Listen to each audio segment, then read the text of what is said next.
You should change the name of your podcast. Bitcoin's not hard. Bitcoin's getting easier. Bitcoin's getting easier. Yes, yes. Agreed, agreed. What's up, everybody? Welcome back to Bitcoin is Hard. This is a Choice App Production podcast about the combination of Bitcoin and personal finance. Today, we have Britt, who's a software engineer, and she works on BTC Pay Server and Strike app. And so, Britt, first question. How many T's are in your Twitter handle?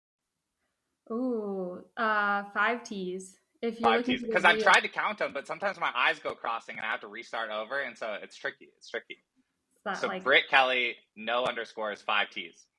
perfect. Where is your head at today? Like, what's interesting to you in Bitcoin? Honestly, what's really interesting to me is just the growth that we're seeing with a lot of these like bit devs meetups that are popping up across the country, which is just incredible that people are stepping up and taking the initiative to do that. You know, it takes effort, it takes work. You set up meetups yourself, you know how it goes. It doesn't just happen.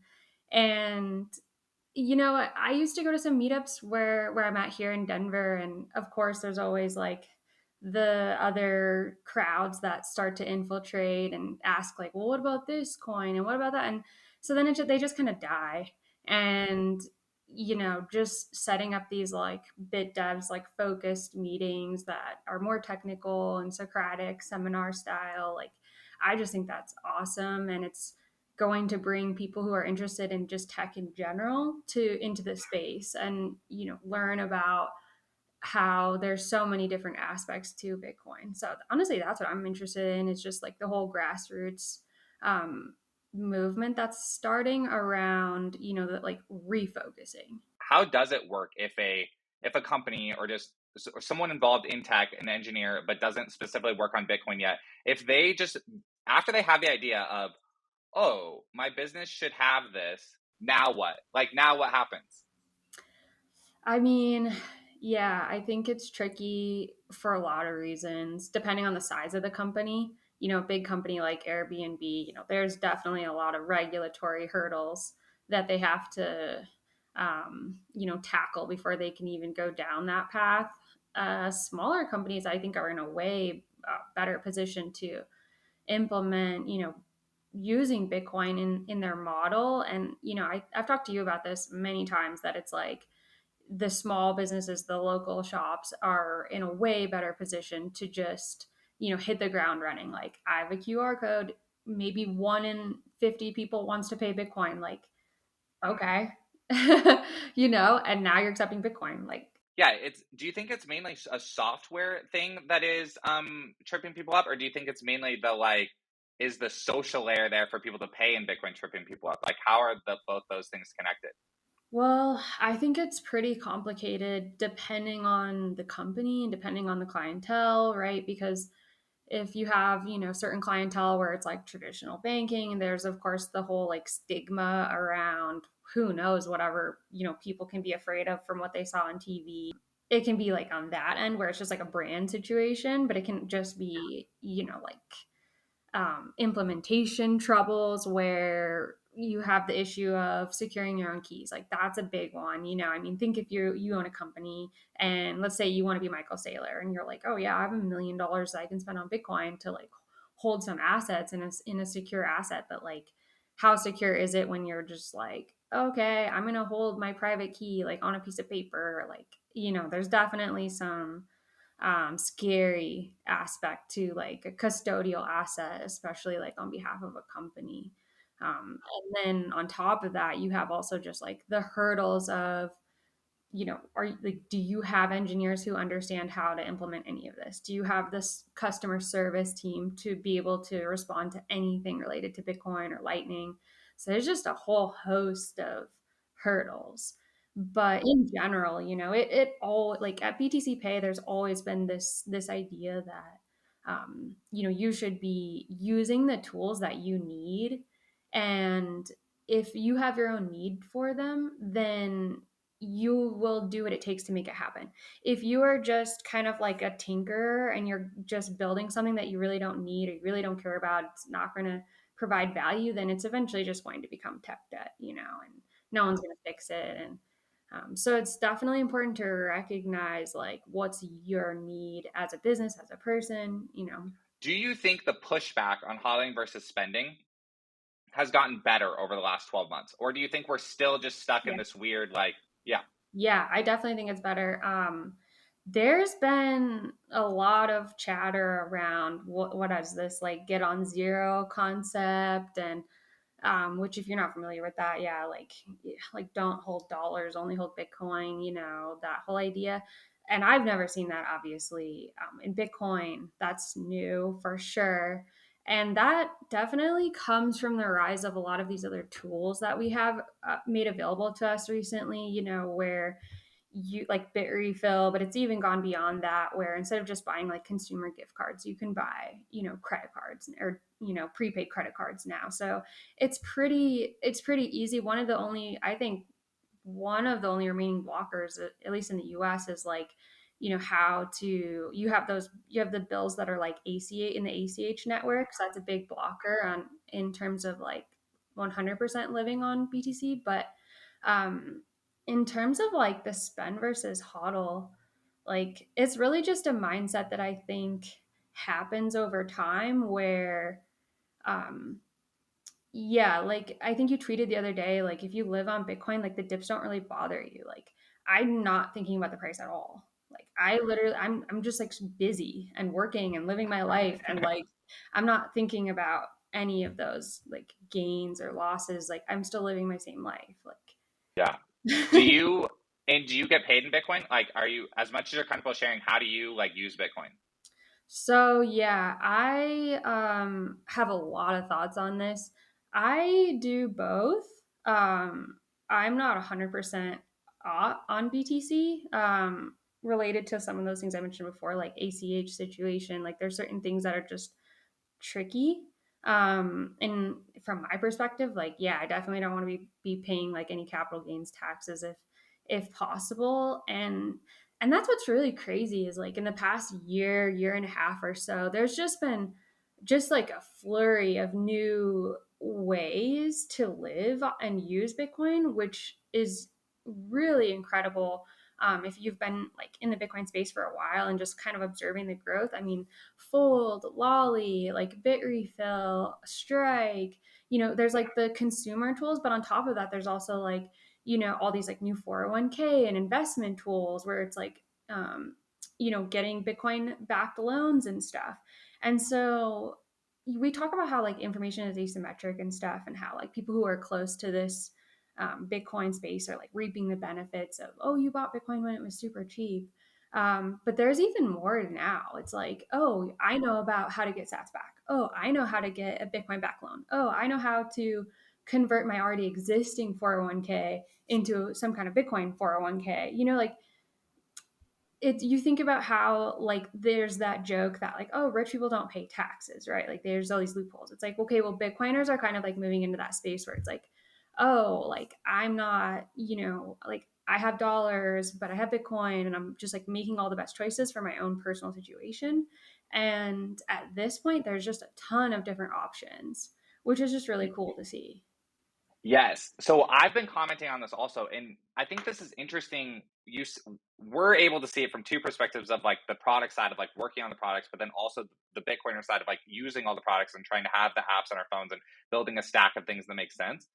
It's funny to say, but like it's very hard to keep up with all of it. It's very hard to keep up with what each thing does, and like in like backing up for a minute and being like, wait a minute, what am I trying to do? Like, what is like? I have a whiteboard in my office where I like flow out. Like, what am I doing? Like, where's the money coming in, and where does the money need to go, and like, what are we doing here?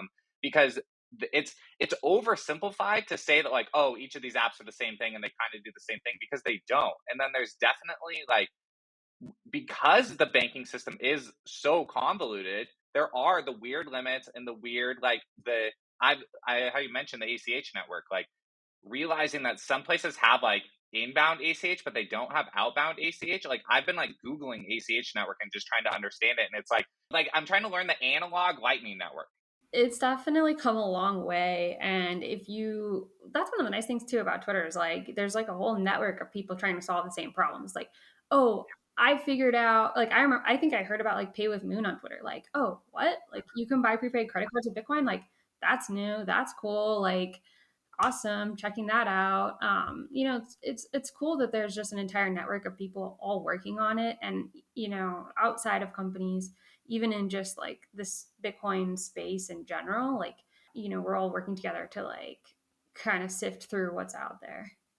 I've gone through the full cycle of like not liking fintech that's not Bitcoin to back to like appreciating them more. And I'm inside the appreciating that more phase, which feels like kind of what you said, because I agree. Like people that are working on just making legacy stuff talk to each other legacy stuff faster is like still very like appreciative of doing that. And I have a more respect for like we um you just like a lot of stuff gets dumped on engineers, like a lot, like, and I'm having a more respect for that, and that's why I ask about how, yeah, like how so just ask the question, how do we get more Bitcoin engineers? That's why I kind of have changed my mind recently, and I've, like I said before, I've been really impressed by this whole like the devs rise again, because it's it's not like you can just pick up Bitcoin. Like, you have to have some kind of experience or some, like, you it's like a story, all the like cryptocurrency stuff has like a story, and Bitcoin has like a very unique story. But in a way, everyone kind of has to like, it's like, yeah, you stop using fiat, but there's always that like personal connection, and you can't just teach that. Like, I have friends who are engineers. Like, I went to school for electrical engineering. I'm like, hey, like, come work in Bitcoin, and they're like, no. And so it's like, you can't just be like, hey, just like cross over. You have to have that like community and the purpose and the concept. And that's why I think this whole like bit devs and community, like making that stuff cool, making it be trendy, making it be a networking scene, not just like, let's meet up and get tacos. Like, there has to be a kind of transition into the more professional world, which, as another interesting thing, is seeing Bitcoiners take over LinkedIn. You see laser eyes on LinkedIn, like laser eyes in the Yeah, Slack channels. It's pretty yeah, crazy to see yeah. that.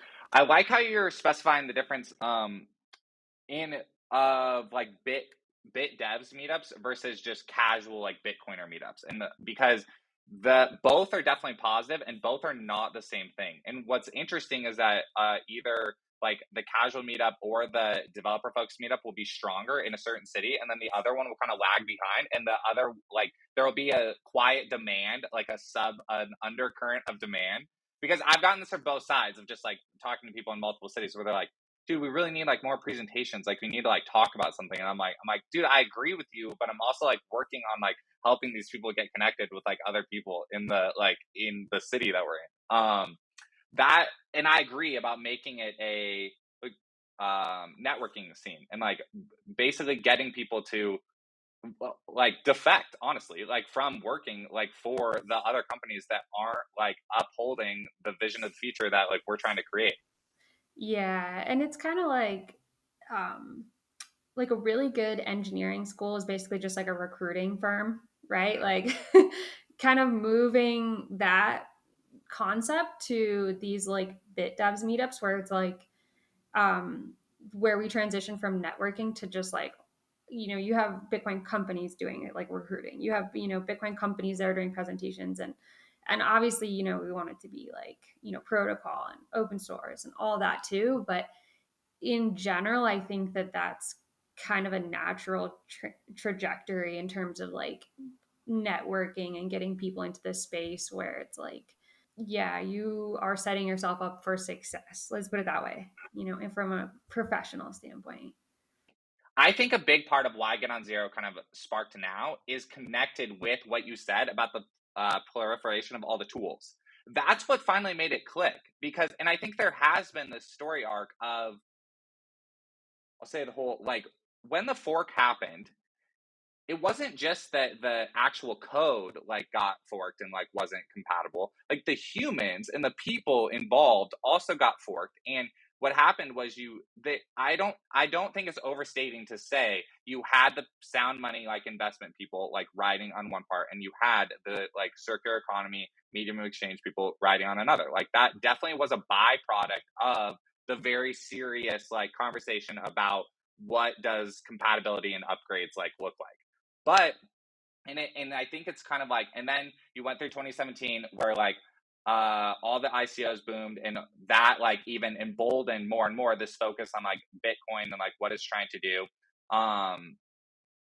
And so up until then, 2017, and also created a large crowd of Bitcoiners, like class of 17 or whatever. Class of 17 was very large.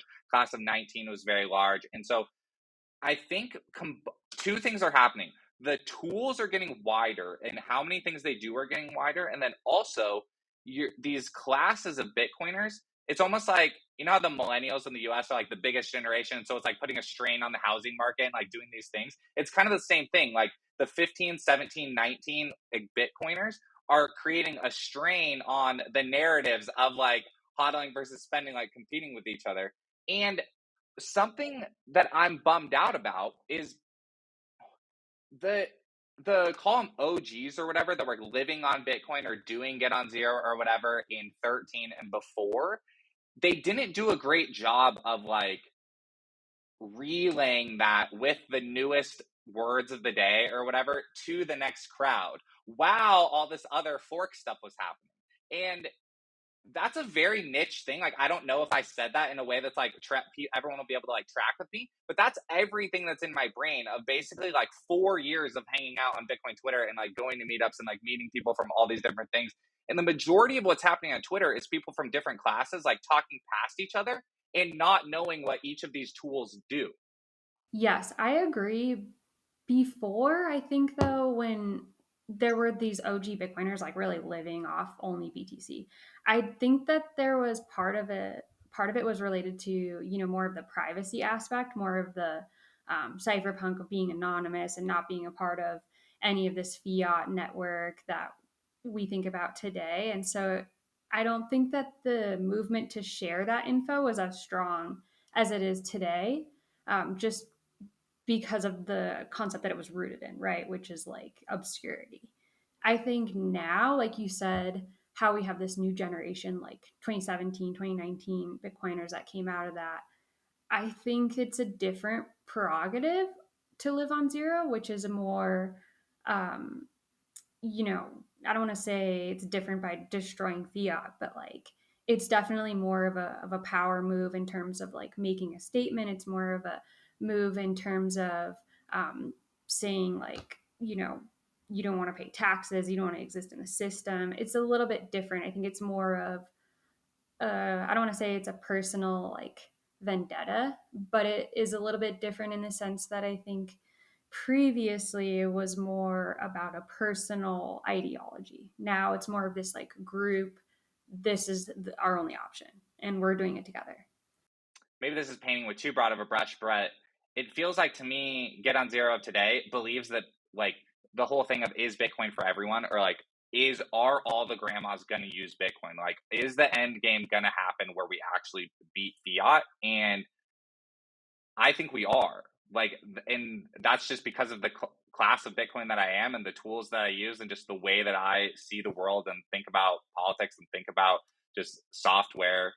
I think anyone can use Bitcoin. And I think by like the tools are going to get so good that it doesn't matter what the like quote unquote rules are or what the bank is doing or how ACH transfers get made or any of that stuff. Software is going to get made that lets people just use Bitcoin as their base money. 100%. I agree. What's a Bitcoin product or service that doesn't exist yet that you would use? For me personally, I use BTC Pay as like a kind of like a finance tool, a banking tool where I label all my transactions, you know, what was the purpose. It's like all the balances and different wallets, which is kind of an underrated feature I don't think people really use. You know, different stores are just essentially different bank accounts. I don't think people really like are aware of that, but you know, it's just something that I started doing because I've been using BTC Pay for so long. But I do think it would be cool to have some kind of ability to just like have a personal finance tool. But of course, it comes into the whole like, you know, KYC or like data. You know, I mean, I'm not sure where it can go with that, but yeah, I think having more visibility, like I can open my phone and see like, there's different Lightning wallets, there's different on-chain wallets, of course, but it's not the same of where you have like your main bank and you see all like everything you bought. So I'm not really sure. I think that something like more tools in that area could be cool. Obviously, I don't want KYC. I don't want centralized solutions, but so yeah, something around like better management and better observability, tracking your finances, like tracking um, where like your funds are going. Honestly, super interesting that you use BTC Pay Server in that way, and are trying to roll your own solution. The closest my wife and I have is like an Excel sheet, and before I had always been anti just using Excel sheets because I'm like, no, like, dude, we have Mint.com, we have like, there's software that will do this. Like, I'm not doing this in a spreadsheet, but there was nothing else was letting me look at honestly, like the fiat accounts and the USD and the Bitcoin accounts spread out, because I've said this on the podcast and on Twitter, and different stacks for different things. Like, that's how money works. Like, you have long-term savings, you've got medium-term savings, you have like you're going to the store, like you have all, and Bitcoin's going to take ground in all of those areas. And so yeah, being able to see your whole like financial picture, I think is super important. Wrap us up. Where can we say the Twitter again and say any final thoughts? Okay, Britt Kelly, 5 T's, BRITT, 5 T's, KELLY. Find me on Twitter. Unless you get offended easily, then mute me. Otherwise, yeah, in the BTC Pay Server chats, if you're interested in learning about open source, you want to get involved in a project, you want to poke around and learn about Bitcoin software. Hey all, this is Brian. You can reach me on Twitter at Brain Harrington. Shoot me a DM with any feedback from today's episode. This has been a Choice App production. Bitcoin is becoming centric to personal finance, and we want to help you learn how to better engage with Bitcoin financial services. None of this is financial advice and is for education and entertainment only.